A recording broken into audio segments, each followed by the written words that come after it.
এই মুহূৰ্তত চৰকাৰী কৰ্মচাৰীসকলৰ বাবে জনাব বিচাৰিছো বিগ ব্ৰেকিং নিউজ। কৰ্মচাৰীসকলৰ বাবে পুনৰ লৈ আহিছো কেইবাটাও গুৰুত্বপূৰ্ণ খবৰ। এবাৰ দৰমহা বৃদ্ধি সম্পৰ্কত ডাঙৰ খবৰ আহিছে যে কৰ্মচাৰীৰ দৰমহা বৃদ্ধি বিষয়টোত মন্তব্য কৰিছে কেইবাজনো উচ্চপদস্থ বিষয়াই। লগতে NCJCMৰ ফালৰ পৰা আপডেট আহিছে 8 পে কমিছনক লৈ কেতিয়া স্পষ্টভাৱে ঘোষণা হ'ব সবিশেষ আপোনালোকক জনাব বিচাৰিছো। ভিডিঅ'টো প্ৰথমৰ পৰা শেষলৈকে চাই থাকিব। প্ৰথমে জনাব বিচাৰিছো এটা গুৰুত্বপূৰ্ণ খবৰ যে চলিত মাহত অনুষ্ঠিত হ'ব লগা NCJCMৰ বৈঠক কিছু পলম হ'ব, কাৰণ ডিপিটিৰ সচিব বদলিৰ ফলত এই পলম হোৱা বুলি কেন্দ্ৰীয় চৰকাৰৰ কৰ্মচাৰী আৰু শ্ৰমিক কনফেডাৰেশ্যনৰ এজন জ্যেষ্ঠ বিষয়াই জনাইছে। তেওঁলোকে আশা কৰিছে যে এতিয়া ডিচেম্বৰৰ প্ৰথম বা দ্বিতীয় সপ্তাহতহে এই বৈঠক অনুষ্ঠিত হ'ব। নাম প্ৰকাশ নকৰাৰ চৰ্তত কনফেডাৰেশ্যনৰ জ্যেষ্ঠ সদস্যগৰাকীয়ে কয় যে এই বৈঠকত অষ্টম দৰমহা আয়োগৰ সৈতে জড়িত চৰকাৰৰ পৰিকল্পনাৰ বিষয়ে স্পষ্টতা আহিব বুলি আশা কৰা হৈছে। ইপিনে NCJCMৰ ষ্টাফ ছাইডৰ সম্পাদক শিৱগোপাল মিশ্ৰয়ো কয় যে ডিপিটিৰ সম্পাদক সলনি হোৱাৰ বাবে JCMৰ বৈঠক পিছুৱাই দিয়া হৈছে।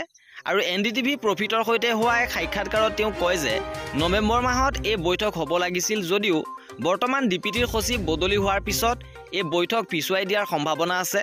আৰু উল্লেখযোগ্য যে কেন্দ্ৰীয় বিত্ত সচিব হিচাপে থকা জ্যেষ্ঠ IAS বিষয়া তুহিন কান্ত পাণ্ডে এতিয়া ডিপিটিৰ সচিব হিচাপেও দায়িত্ব গ্ৰহণ কৰিছে।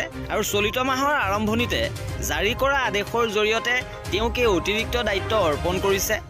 আৰু আগন্তুক NCJCMৰ বৈঠকত অষ্টম দৰমহা আয়োগ গঠনৰ দাবী উত্থাপন হ'ব নেকি বুলি সোধাত মিশ্ৰই কয় যে আমি এই বিষয়টো নিশ্চয় উত্থাপন কৰিম আৰু সেই বৈঠকত কিছু স্পষ্টতা উত্থাপন হ'ব লাগে।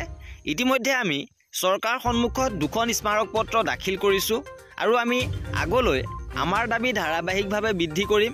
আৰু জুলাই মাহত কেন্দ্ৰীয় বাজেট দাখিলৰ সময়ত কেন্দ্ৰীয় কেবিনেট সম্পাদক হিচাপে থকা ৰাজীৱ গৌবাক প্ৰথমখন স্মাৰক পত্ৰ দাখিল কৰা হৈছিল বুলি মিশ্ৰই জানিবলৈ দিয়ে।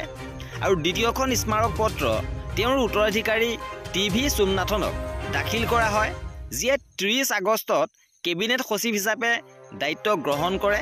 মিশ্ৰৰ মতে অষ্টম দৰমহা আয়োগ ঘোষণাৰ এয়া সময় উপযুক্ত। আমি চলিত মাহৰ আৰম্ভণিতে বিত্ত সচিব তুহিন কান্ত পাণ্ডেক সাক্ষাৎ কৰিছিলোঁ।